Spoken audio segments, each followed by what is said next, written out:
And we're live.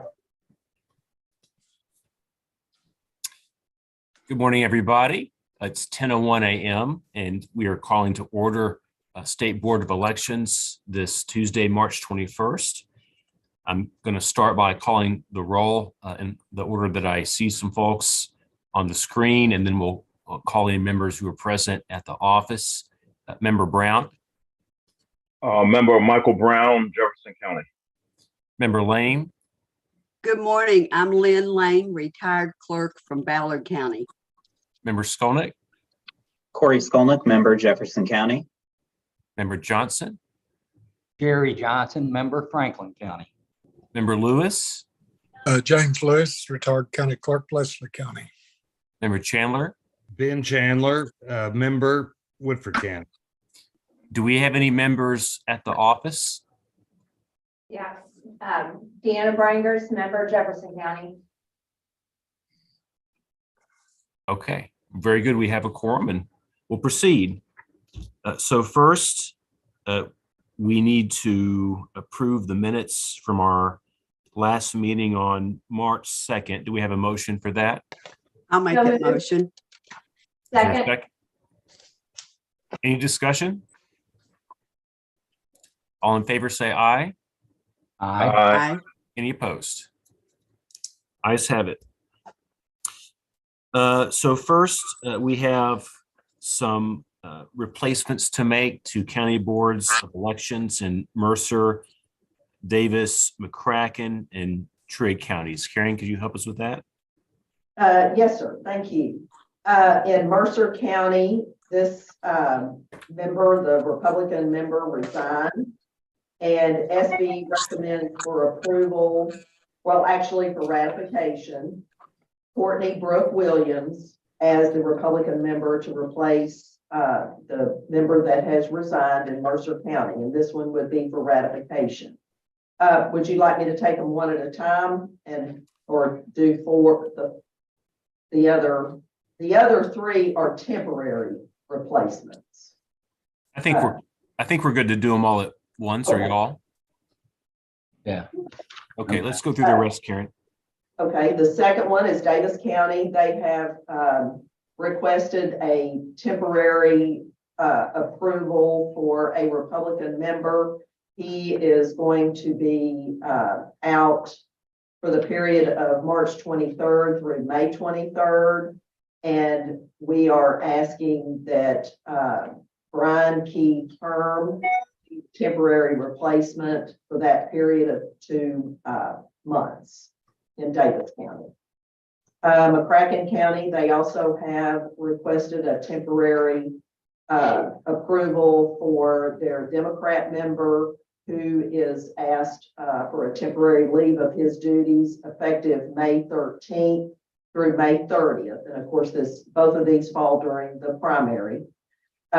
So SBE recommends Mary Krista DeBrook as the Democrat replacement temporarily for that period in McCracken County. The next one is Trigg County.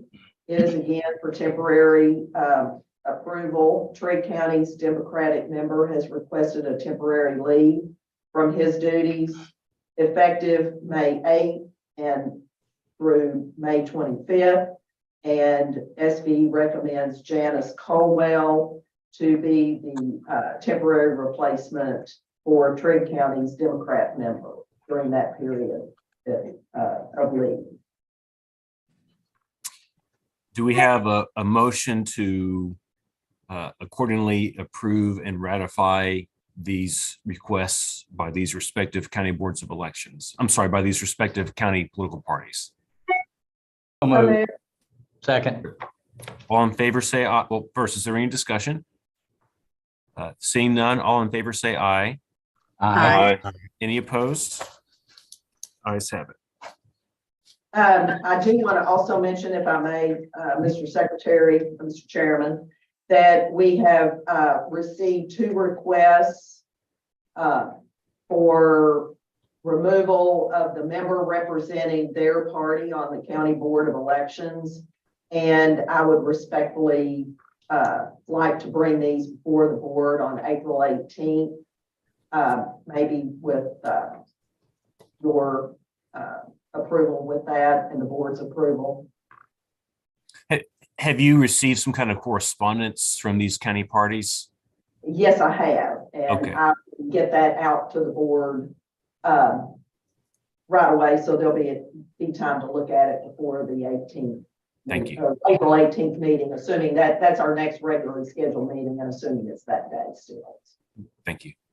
I move approval if that's required. To move it until April. I don't think we have to do that. Okay.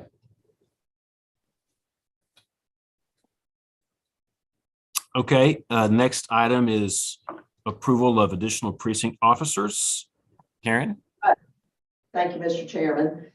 Boone County has requested one additional precinct election officer for each of their 48 precincts in Boone County for the May 16th primary. They have submitted all appropriate paperwork, and I recommend that we approve this on behalf of Boone County. Do we have a motion to approve? So moved. Is there a second? Second. Any discussion? All in favor, say aye.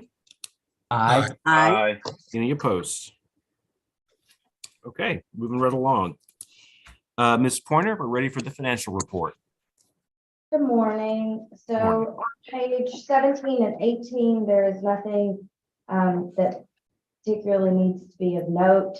Other than the postage total, you'll see that that's negative. That's because KRF paid their portion of the postage one stop, and it was more than what we spent. So that was why that is negative.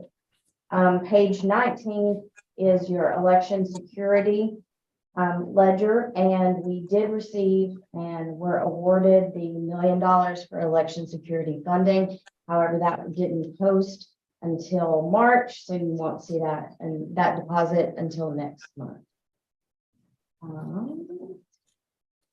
Page 20 and 21 are regular expenses and interest gains, but page 22 is new. That is in addition. As we all know, we were awarded $980,000 of funding for the electronic poll book project. We have spent very minimal amounts, which is mostly contractor time that has been apportioned to this project up until now. But we have hired staff, especially for this project, and training, and we're starting to receive invoices for equipment. So we wanted to go ahead and put that in here. The total at the bottom, the $824,123.25 is the remaining funding that needs to be spent in FY23. We've already had several meetings, myself and the IT team with vendors such as Microsoft and F5 for security hardware and software. And all of those are very high priced items. And every high dollar ticket item and everything that we will be purchasing throughout the rest of the year is on a current master agreement with the state. So we will not be making any purchases outside of those existing agreements. So they're all COT approved, and we can move forward with the delivery. 23 is the summary of all of our accounts, and that is pretty much all I have, unless there's any questions from anyone that I could clarify. Any questions for Rachel?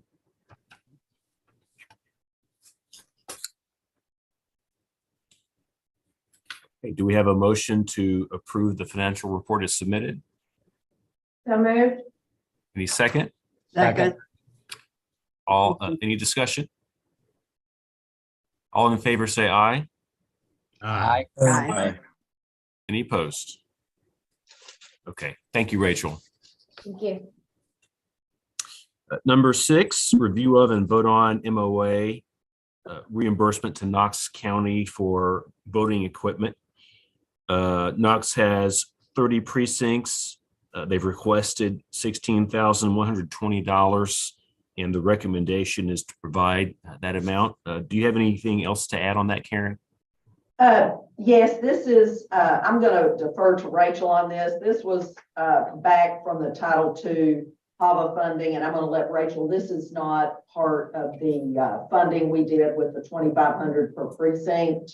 Yes. So I'm going to let Rachel explain where that funding was from. Sure. Knox County had previously, under our old MOA agreements for HAVA Title II, Section 251, they had requested funding but had a balance left of the $16,120.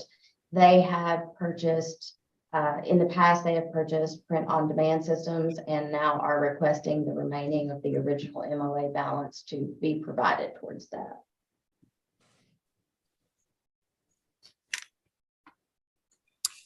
Any questions?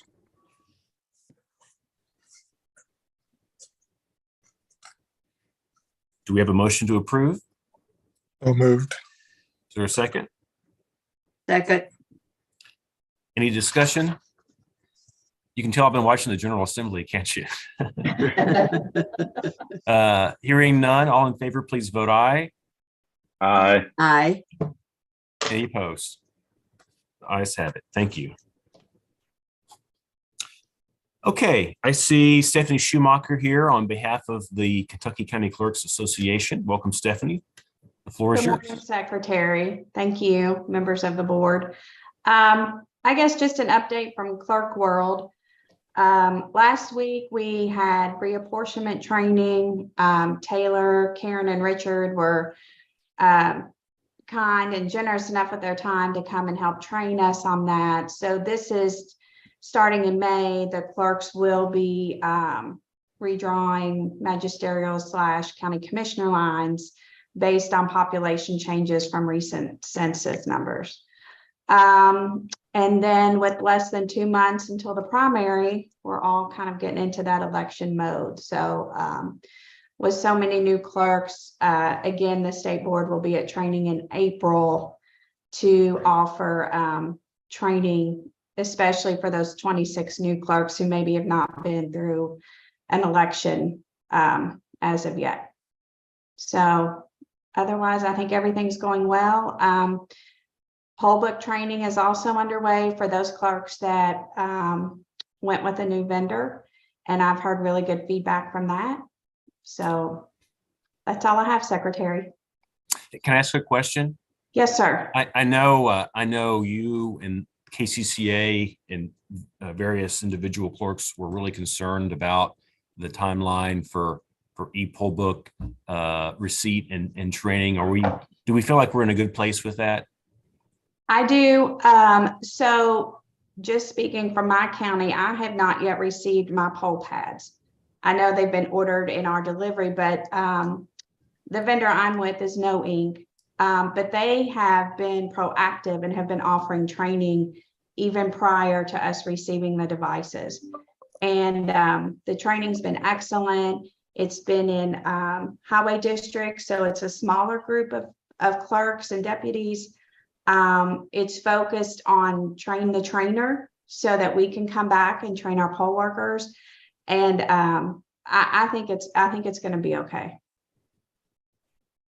Yeah. Thank you. You're welcome, Secretary. Any questions or comments for Stephanie? Okay, you're off the hook. Thank you. Thanks for being with us. Thanks. Have a good day. You too. Executive Director Karen Sellers. Thank you, Mr. Chairman. So while we're on about the poll books, I'm going to defer to Rachel so she can update a little bit about where we are on getting the funding back to the counties for the purchases of their poll books. So Rachel, if you would give us a break, please. Sure. Right. We met with, I was there at KCCA last week to give some more information on funding requests. As of right now, I think we have about 20 counties that haven't received a contract and or funding for e-poll books. And that's just because we're having, it's very busy time. So we're trying to get all of that in from the counties, but we're moving right along. Because we have moved along so quickly with the e-poll book reimbursement, we opened up the additional funding for this year for voting equipment. So I've already had about 5 counties that have submitted requests for old invoices that they can be reimbursed for. So we're getting it out the door. I think we're in a pretty good place and we're set to finish out 2023. And then we will have other contracts for counties for reimbursement immediately starting on July 1 when the new year kicks in. Thank you, Rachel. When she said old invoices, just so you're aware, you know, the counties that purchased quite a bit of equipment, Mason was one, Jason Denny, and they had a balance on their total invoice from our 2,500 for precinct that we assisted them with. So they're going back and getting additional, you know, reporting only that amount that was not already paid under any other grant or reimbursement process. So counties they have their number, and I think overall, Stephanie, Jason, I think the counties are pretty pleased with the reimbursement from DLG, how quickly we've been able to move things through that process for the counties during this period. That eased the stress a little bit of trying to get the poll books in, maybe. So, but anyway, and the risk limiting audit, our report is complete. You know, I believe Richard spoke about it at the last meeting. We still had draft form. So now as of yesterday, we do have it complete, and we will be sending a copy of that to all of the board members. Plus, we will also post it on our website for the public to have a part of that process. Richard, did you have anything you wanted to? That's pretty much it. Add to that. So we'll try to get that out to you all here very quickly. Stephanie already mentioned KCCA. We did the reapportionment training. Some of it was a little bit of deer in headlights, but we're going to revisit that again, and we've been sending some information about it. It is a pretty significant process, and they will begin on May 1. So we've also been talking to some of the judges along the way as well, and some of the magistrates. So hopefully that will, you know, work very smoothly once we get to that process.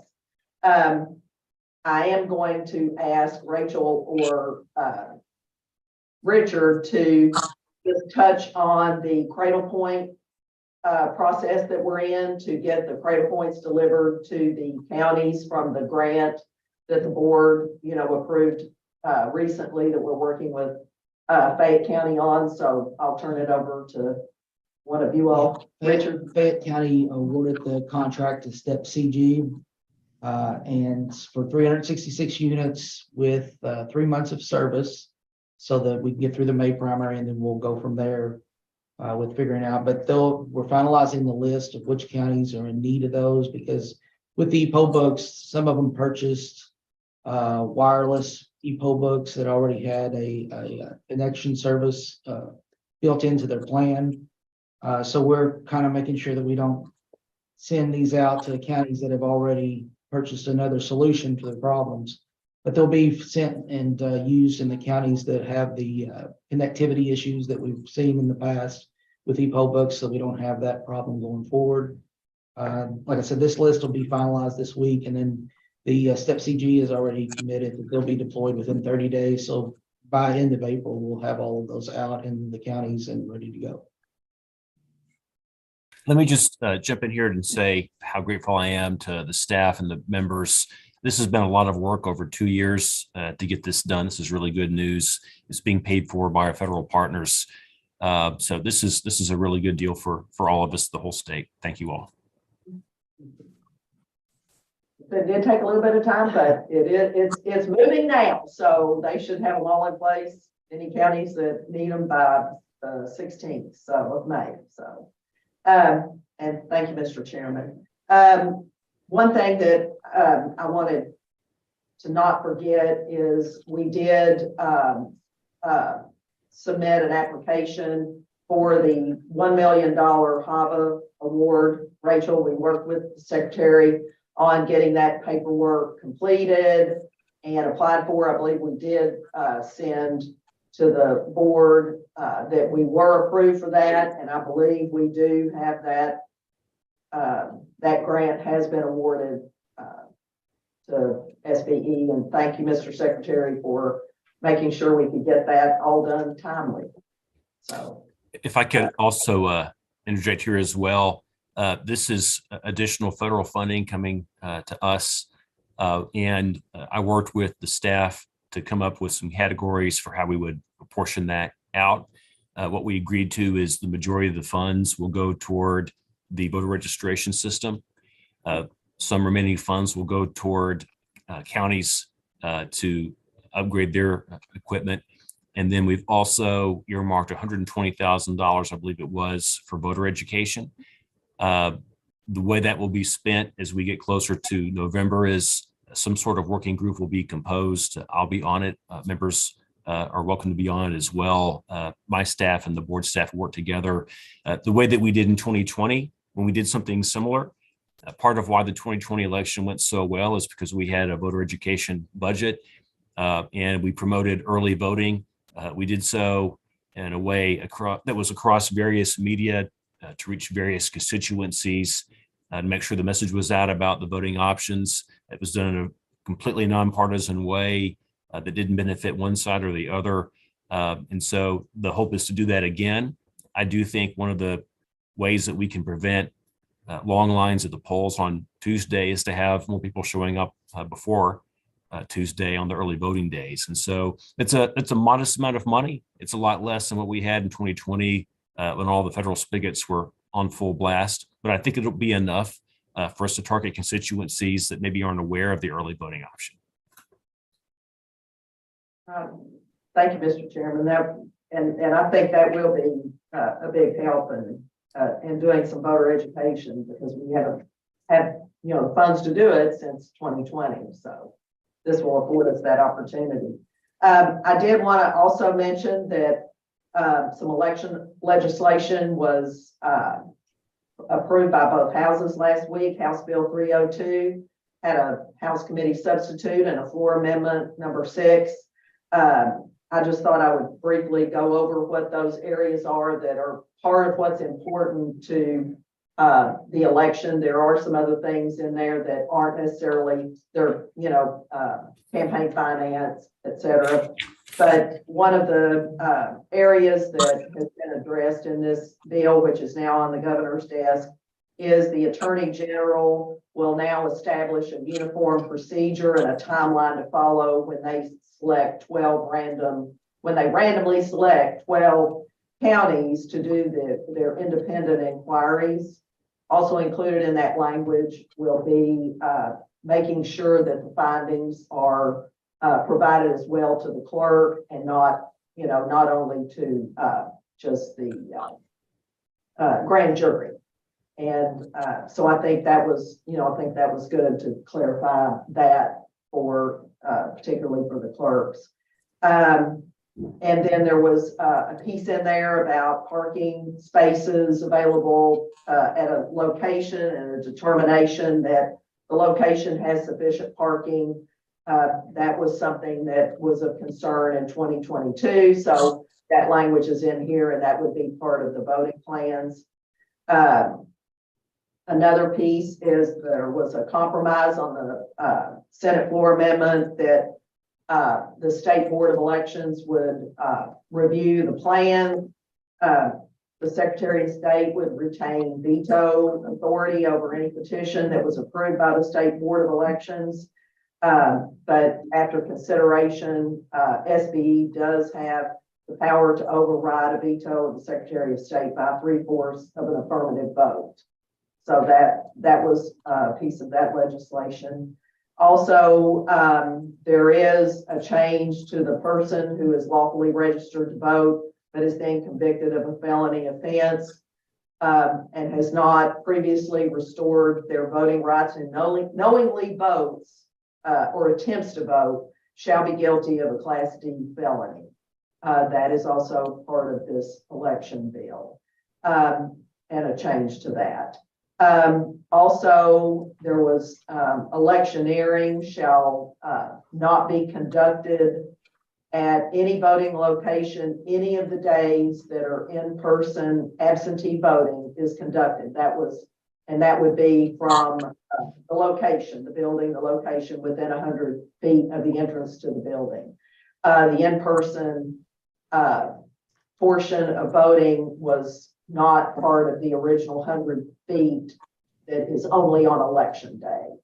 So those are the pieces that are probably most important in terms of election that was in this bill. I just have one more thing that I wanted to mention. The Eves report that you all have seen, and of course Secretary Adams will be the final certification for that. We did, of course, the original submission, which you saw. We did receive a reply from Eves that said that we had addressed all the items that they had questions about and that they had identified. We have received some remaining issues from the Secretary of State's office, but we have responded to those. So hopefully we will be able to get that Eves submitted and accepted and certified by the deadline of March 30th of this year. And when we do, of course, we'll also notify the board when that has been completed. So, and that concludes my report, Mr. Secretary. Before I open it up to questions or comments, I want to respond to a couple of things that you mentioned. First, on House Bill 302, that was an excellent summary. I'd like to point out again, or point out rather that, again, this is a bipartisan piece of legislation. It was co-sponsored by both Democrats and Republicans in the House. The portion that Karen mentioned first about the AG's audit process that was written by Rachel Roberts, a Democrat from Newport. This is the fourth year out of 4 years that we've had bipartisan election bills passed. That's just one more way that Kentucky is unique in the country right now, is that we're doing this in a bipartisan fashion. With respect to the Eves report, I know there's been some back and forth on some numbers. I do intend to have that finalized and submitted by tomorrow and possibly today. I just want to take a final look at the things that we were hung up on, but I see no reason we can't have that resolved in the next 48 hours. Right. Thank you, Mr. Secretary. Thank you. Any questions or comments for Karen?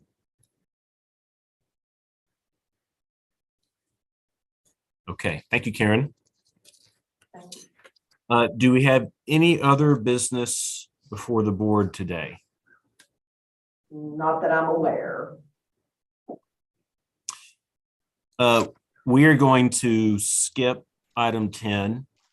We concluded shortly before we convened that we do not have a need to go into closed session today. So we will table that. All that remains is to confirm our next meeting date, April 18th at 10 a.m. Same time, same location. And with that, do we have a motion to adjourn? So moved. Second. Any discussion? All in favor, say aye. Aye. Aye. All right, thanks. See you all next month. Bye-bye. Thank you.